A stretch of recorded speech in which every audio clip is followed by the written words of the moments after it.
I've always been a hiker. Not a casual one, though. I love the solitude. I love the feeling of being a small, insignificant part of something vast and ancient. The quiet of a forest is a kind of church for me. Or at least, it used to be. Yesterday, I decided to tackle a remote section of the Greenhorn Mountains. It's a rugged, beautiful area that doesn't get a lot of foot traffic. I parked my car at a dusty trailhead, clipped my pack on, and headed into the wild. The first few hours were bliss.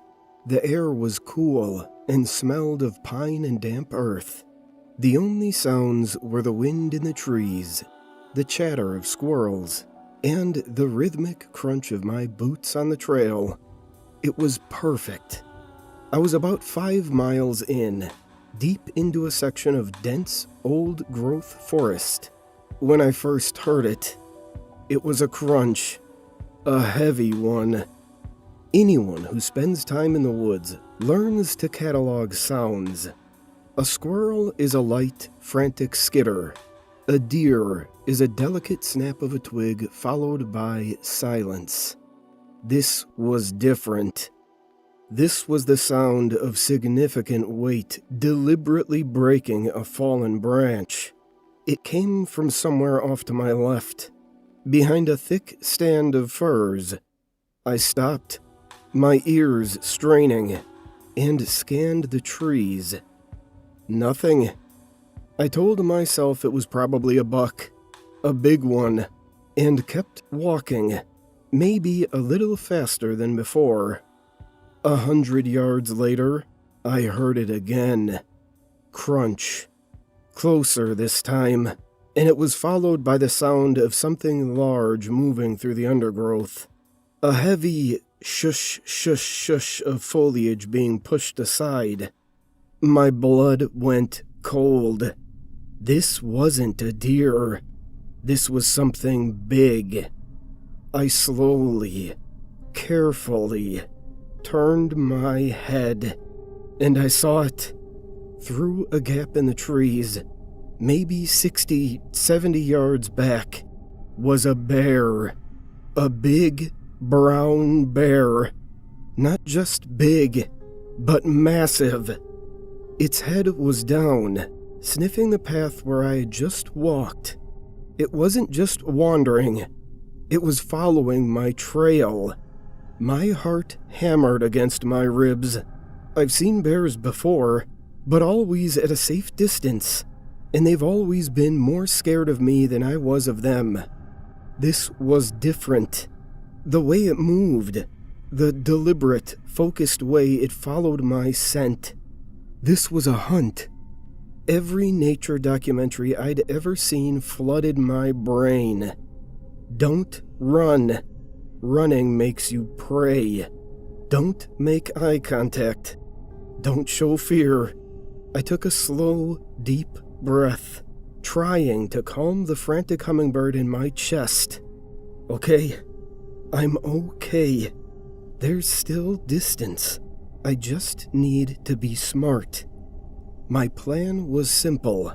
Keep moving at a steady pace, putting distance between us, and slowly start to curve my path in a wide arc. The main trail back to the car was about a mile to my east. If I could circle around the bear's position without it realizing I was flanking it, I could get back on the main trail and head for safety. It was a gamble, but it was better than just walking in a straight line, leading it like the Pied Piper of Doom. So I walked. The next hour was the most terrifying, mentally exhausting hour of my life. Every step was deliberate. Every rustle of leaves behind me sent a jolt of pure adrenaline through my system. I didn't dare look back too often, maybe once every 5 minutes. Every time I did, my heart would sink. It was still there. A lumbering black shadow, moving silently between the trees, always keeping the same distance. It was patient. It wasn't in a hurry. It knew it had all the time in the world. The beautiful forest had transformed into a claustrophobic, terrifying labyrinth. Every tree was an obstacle that hid me from it, but also hid it from me.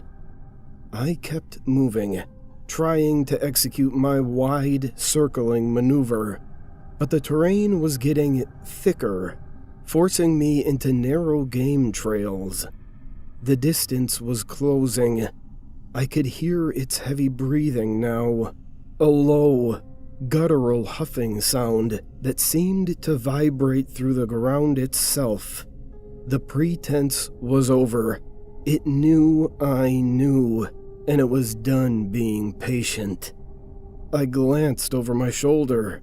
It was only 40 yards away now, and it was moving faster, its walk breaking into a low, loping trot.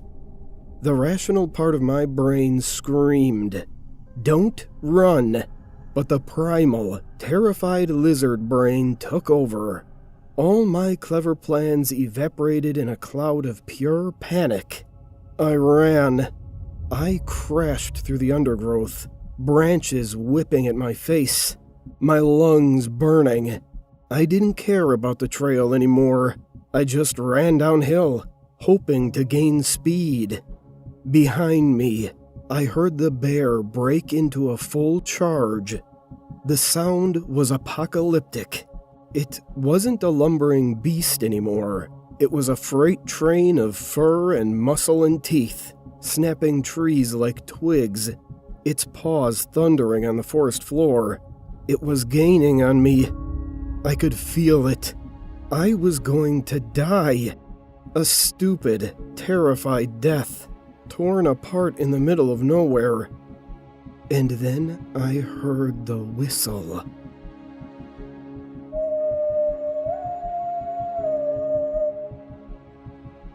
It was a simple, clear tune, a lilting, 3-note melody, like someone casually whistling a folk song. It cut through the chaos of the chase, clear as a bell. It sounded human. It sounded like help. My brain, desperate for any shred of hope, latched onto it. A ranger? Another hiker? Someone had heard the commotion. The whistle came again, from somewhere ahead and to my right.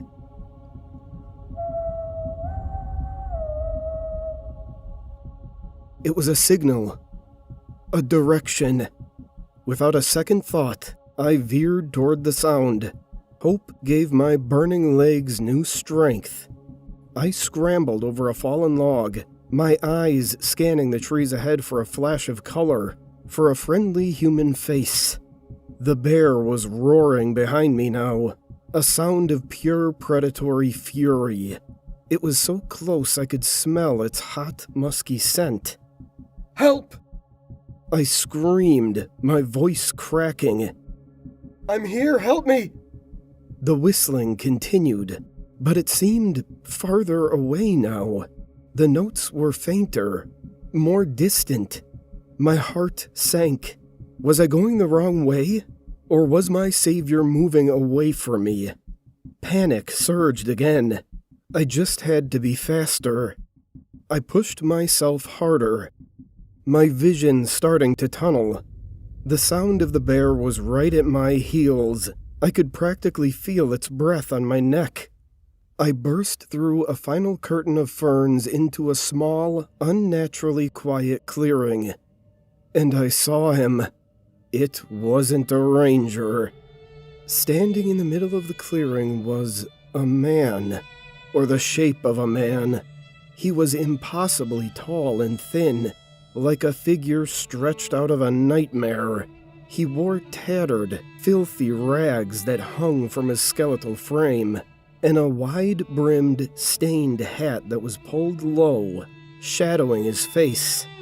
Long, stringy, bone-white hair hung down past his shoulders. He was just standing there, utterly still, turned slightly away from me. He was carrying a large, heavy-looking leather sack over one shoulder. As I stumbled to a halt, my mind struggled to process what I was seeing. He shifted the bag. The top flapped open for a second, and something pale spilled out, landing on the mossy ground with a soft, wet thud. It was a human hand. My brain short-circuited. I stared at the severed hand, then at the sack, and could suddenly make out the lumpy, gruesome shapes within it. The curve of a foot, the unmistakable shape of a human femur, and another hand, its fingers curled into a fist. The stories my grandmother used to tell me, scary folk tales from her village to keep the kids from wandering off at night, crashed into my mind. The impossibly tall, thin man, the sack of bones, the whistling. El Silban, the whistler. He turned his head slowly, and I saw his face beneath the brim of the hat. It was a ghastly, emaciated face, with skin stretched tight over a skull, and he smiled. It was a wide, horrifying smile, full of yellow, broken teeth. He wasn't a savior. He was the thing the bear was running from. He was the thing I had to run from too. The whistle hadn't been a call for help. It had been his own hunting song. A roar from behind me snapped me out of my paralysis. The bear crashed into the clearing, its eyes wild, foam flying from its jaws. It saw me. Then it saw the tall thing with a sack of bones. The bear. This massive, terrifying engine of destruction skidded to a halt. A low, guttural growl rumbled in its chest, a sound of fear and aggression all at once. The man in the rags just stood there, his horrible smile never wavering. My survival instinct, which had already been screaming, went into overdrive. I didn't think. I reacted. I threw myself sideways, diving headfirst into a thick, thorny bush at the edge of the clearing. The thorns tore at my skin and clothes, but I didn't care. I was hidden. From my painful hiding spot, I peeked through the leaves. The scene in the clearing was a tableau from hell. The whistler stood motionless, his sack of horrors resting at his feet. The bear, driven by instinct or territorial rage, rose up onto its hind legs. It stood a full 8, maybe 9 feet tall, a mountain of muscle and claw. It let out a deafening roar that shook the very air, and swiped one of its massive paws at the tall, thin man. I didn't wait to see the blow land. I couldn't. I scrambled out from the other side of that bush and ran. I ran back the way I came, away from the clearing, away from the two monsters fighting for the prize. For me. I ran like I had never run in my life, my mind a blank slate of pure terror. And then I heard it. It wasn't a roar. It was a scream. A high-pitched, agonized, animal scream of unbelievable pain. It was the bear. The sound was cut off abruptly, followed by a wet, cracking sound that I will hear in my nightmares for the rest of my life. And then, the whistle started again.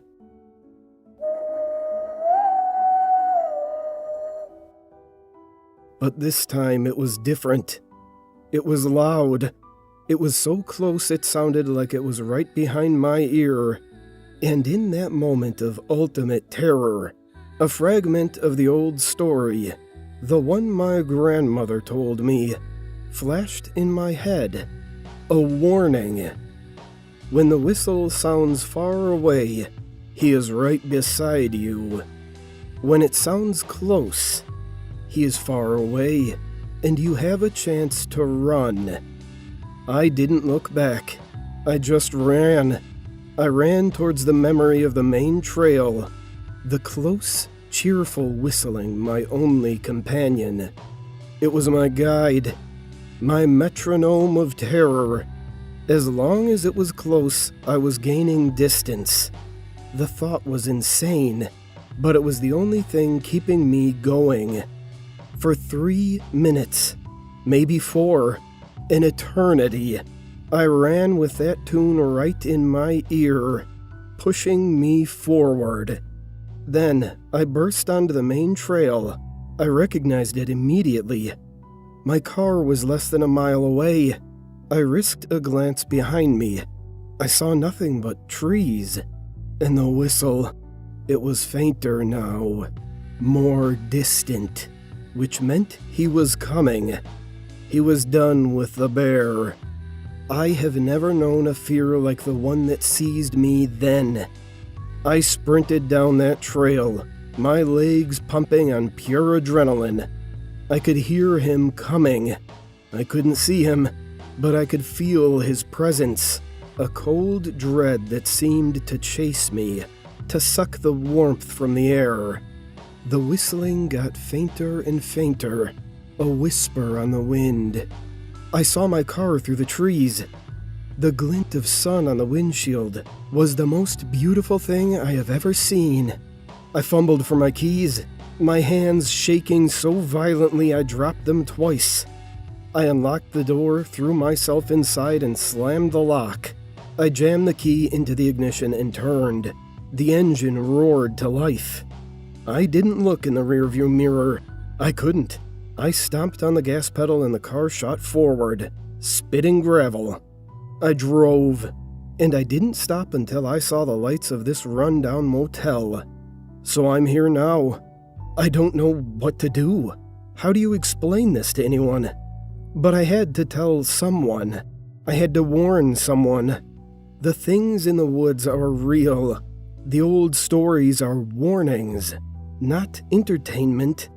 And if you're ever lost in the deep, dark woods, and you hear a whistle, don't run towards it. It's not a friend. It's not help. It's a lure.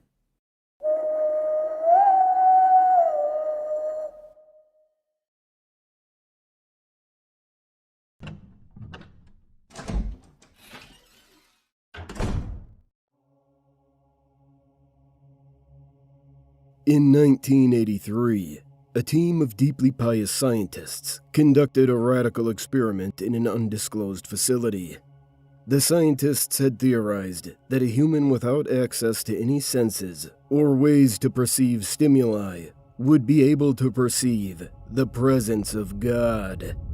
They believed that the 5 senses clouded our awareness of eternity, and without them, a human could actually establish contact with God by thought. An elderly man who claimed to have nothing left to live for was the only test subject to volunteer. To purge him of all his senses, the scientists performed a complex operation in which every sensory nerve connection to the brain was surgically severed. Although the test subject retained full muscular function, he could not see, hear, taste, smell, or feel. With no possible way to communicate with or even sense the outside world, he was alone with his thoughts. Scientists monitored him as he spoke aloud about his state of mind in jumbled, slurred sentences that he couldn't even hear. After 4 days, the man claimed to be hearing hushed, unintelligible voices in his head. Assuming it was an onset of psychosis, the scientists paid little attention to the man's concerns.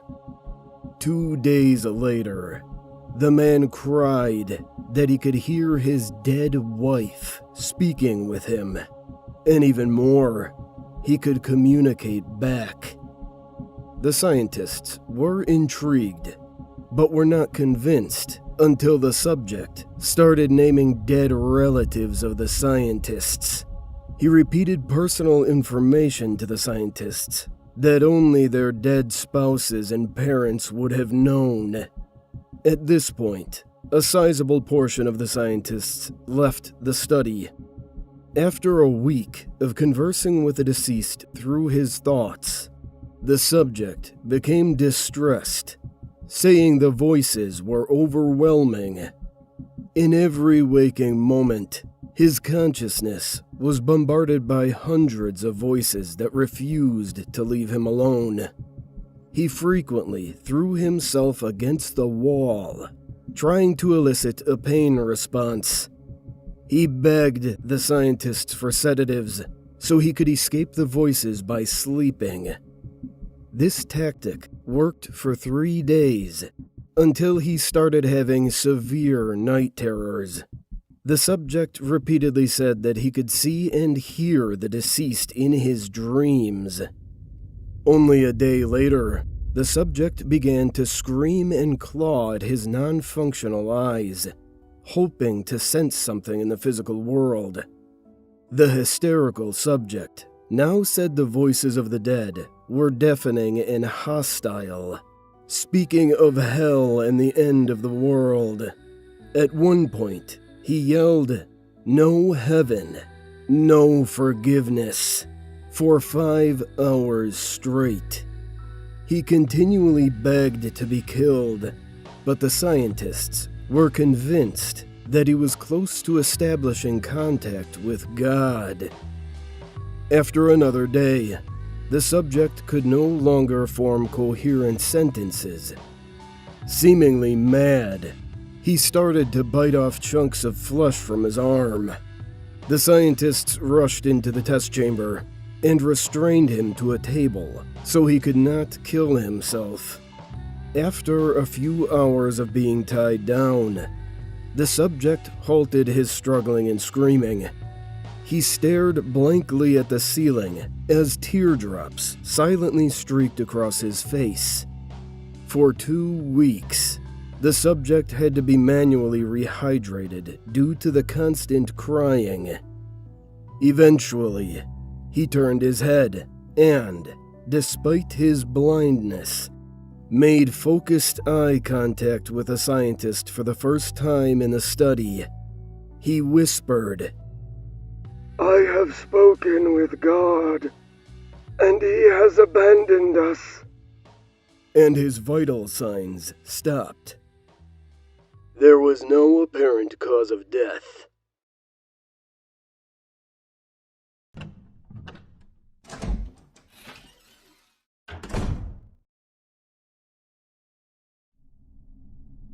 There's something terribly wrong with my son.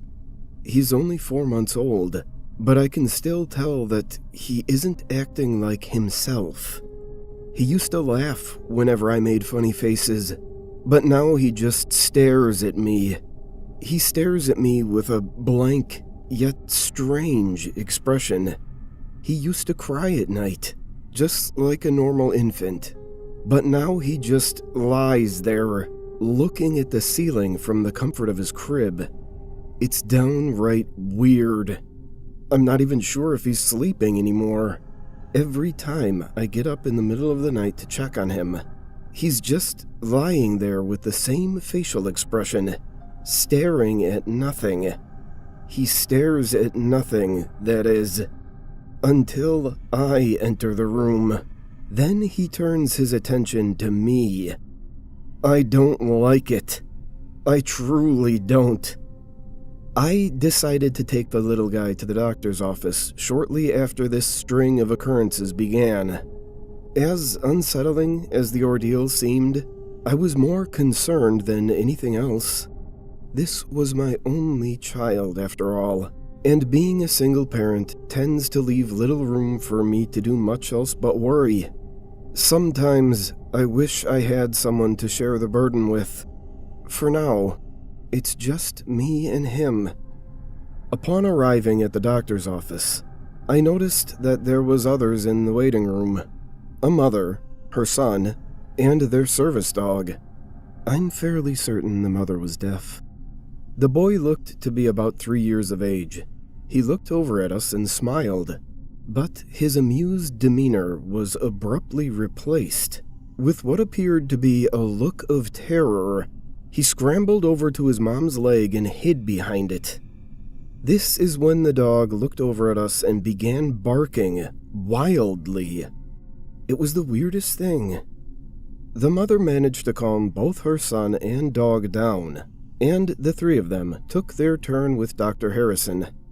They eventually left, leaving only my son and me.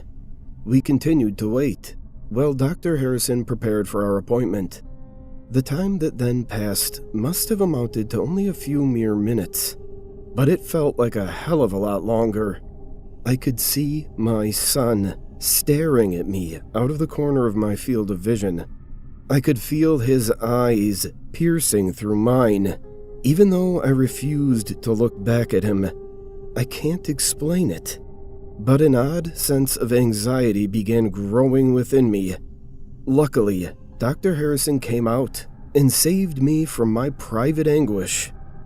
It sounds awful, but I could not bear to be alone with my son any longer. I spoke with Dr. Harrison and explained everything that had been going on, being careful not to tell him about what had just happened in the waiting room. I didn't want him thinking I was crazy. He performed the usual tests on my son and told me that he was a perfectly normal and healthy baby. He even told me that I was lucky that he was so calm at his age. Lucky? Really? I could not wrap my head around this. No, I wasn't. And no, my son was not normal. Normal babies don't act this way. They just don't. I could have ignored the situation and chalked it up to an odd phase that he was going through, one that would hopefully pass in the coming months. But not only did it not pass, it also became much, much worse. I tucked my son into his crib a few nights ago and tried my best to ignore the blank glance that he threw my way. I turned off the light and went to bed. This was my normal routine. At roughly 3 in the morning, I woke up. I don't know why I woke up at such an odd time. I usually sleep through the night, like a baby, for lack of a less ironic phrase. I am, however, glad that I woke up when I did, due to what I found upon waking. There, on all fours, crawling about on my bed, was none other than my son. How was that even possible? I quickly looked over at the crib. It was just how I left it. There was no way he could have crawled out of there at his age. He surely would have hit the floor with a loud thud and injured himself. So how exactly did he get from his crib to my bed? How? I put my son back in his crib and tried to go back to sleep. I found this task to be nearly impossible, as I couldn't get the image of my son out of my head. When he was crawling on my bed, he was crawling towards me. Not only this, but he still had that blank expression on his face, staring at me as he crawled, his eyes never wavering. He didn't blink, not even once. Why was he crawling in my direction? What would he do when he finally reached me? The questions that filled my frightened brain were too much for me to simply go back to sleep. I stayed up for the rest of the night and spent most of it staring at my son's crib. Eventually, my weariness did catch up with me. Shortly after the sun came up over the horizon, I passed out. It must have been a good hour before I woke up again. After rubbing my eyes a few times and looking over at the crib, I realized something. My son was not in it. I jumped up quickly and investigated. I tossed his blankets around, only to find that it really was empty. He was gone. I looked over at my bed, but he was not there either. I turned my apartment upside down looking for him. I checked every room, every little nook and cranny I could possibly find. While doing this, there was quite a large knot in the pit of my stomach. I could neither tell if I was worried for my son's safety, or if I was just plain scared. Perhaps it was a bit of both. I finished scouring my apartment and went back to my room to catch my breath. What I saw nearly took it away again. There, laying in his crib, was my son, as calm as could be. I walked over to the crib and just stared at him. He, of course, stared back with that unnerving expression of his. I realized then that I was truly frightened of an infant. I looked at him for a few more moments before speaking. "What are you?" His eyes widened upon hearing me speak.